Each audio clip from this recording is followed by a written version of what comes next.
बच्चों, आज आपको मैं बता रहा हूँ परिमेय संख्याएं। परिमेय संख्या शांत दशमलव निरूपण है कि अशांत दशमलव निरूपण, उसके लिए क्या तरीका होता है आप समझें और हल करें। यहाँ पे परिमेय संख्या आप भली बात जान चुके होंगे कि अंश बटे हर से मिलकर बनती है। अब अगर आपको शांत और अशांत दशमलव निकालना है तो हर का गुणनखंड, अंश से कोई मतलब नहीं होता है। आप हर को देखेंगे कि जो हर का गुणनखंड है वो 2 की पावर m इंटू 5 की पावर n के रूप का होना चाहिए। अगर इस रूप का है तो शांत दशमलव है, अगर इस रूप का नहीं है तो अशांत दशमलव है।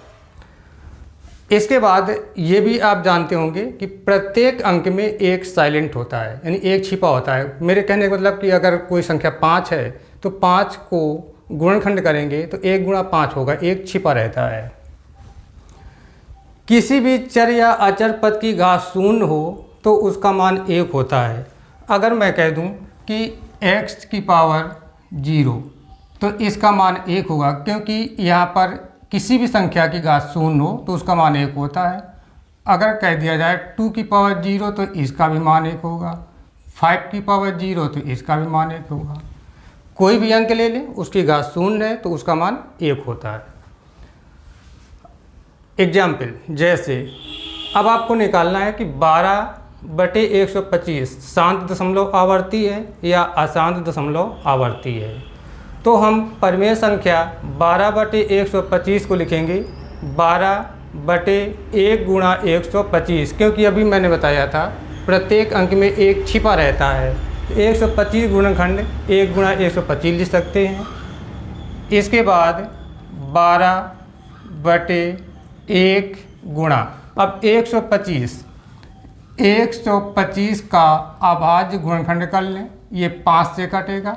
5 का भाग 12 में देंगे तो 5 दूनी 10, 5 25, पुनः ये 5 से कटेगा, 5 25 और 5 एकम 5। 125 का अगर हमने फैक्टर किया यानी गुणनखंड तो आ गया 5 गुणा 5 गुणा 5, यानी 12/1 गुणा 5 की घात 3, क्योंकि यहाँ पे 5 आपका 3 बार आया है तो जितने बार आए उतने ही उसकी घात लगा देते हैं, तो 5 घात 3 हो गया।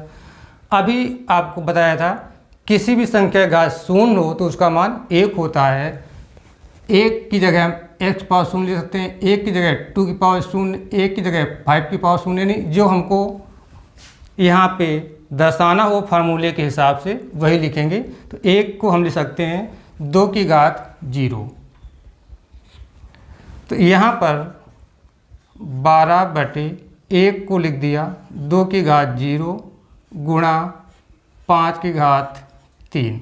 अब आपका जो हर है वो 2 और 5 की घात के रूप में हो गया, जो हमको यहाँ पे लिखा गया था कि हर का गुणनखंड 2 की पावर m इंटू 5 की पावर n के रूप का होना चाहिए।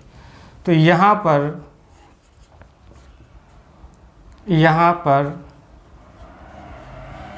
हर का गुणनखंड 2 की पावर m इंटू 5 की पावर n के रूप का है।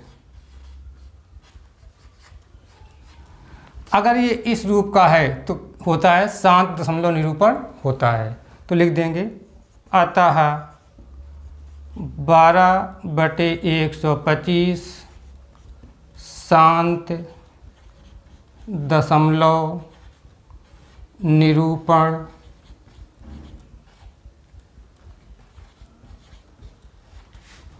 बारह बटे 125 का शांत दशमलव निरूपण होगा,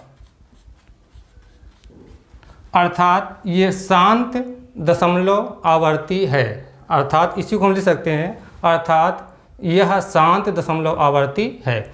अगर यहाँ पर इसके फैक्टर पे 2 और 5 के अलावा अन्य कोई वर्ड आता है तो उसका तरीका चेंज हो जाता है। शांत होने के लिए हर का गुणनखंड 2 और 5 की घात के रूप में होना चाहिए। अब आपको ये संभवतः समझ में आ चुका होगा। कुछ बच्चों की कंप्लेन होती है कि पढ़ाई के वक्त आलस आता है। तो बच्चों, आलस से आएगा, भोजन करेंगे तो आलस आएगा।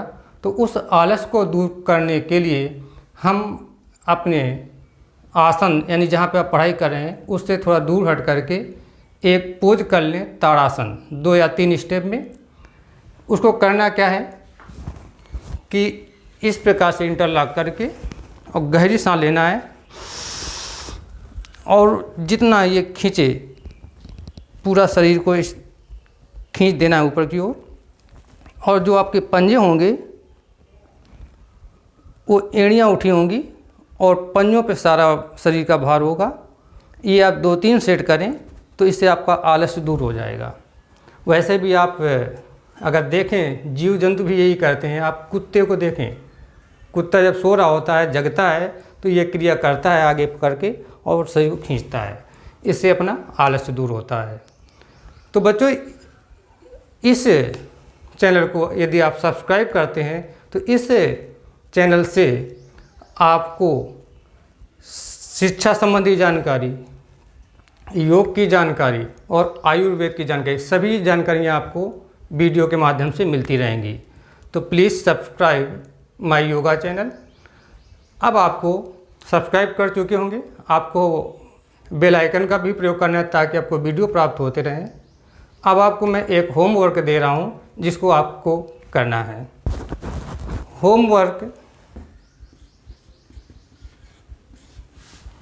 है, पहला क्वेश्चन होगा 7/1600 और दूसरा क्वेश्चन होगा 11/3125 यानी 3125 में ज्ञात करना है कि ये शांत दशमलव है या अशांत आवर्ती दशमलव है।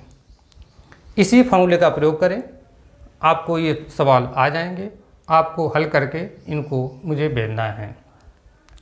तो अब मिलते हैं हम अगले वीडियो पे। जब तक के लिए नमस्कार।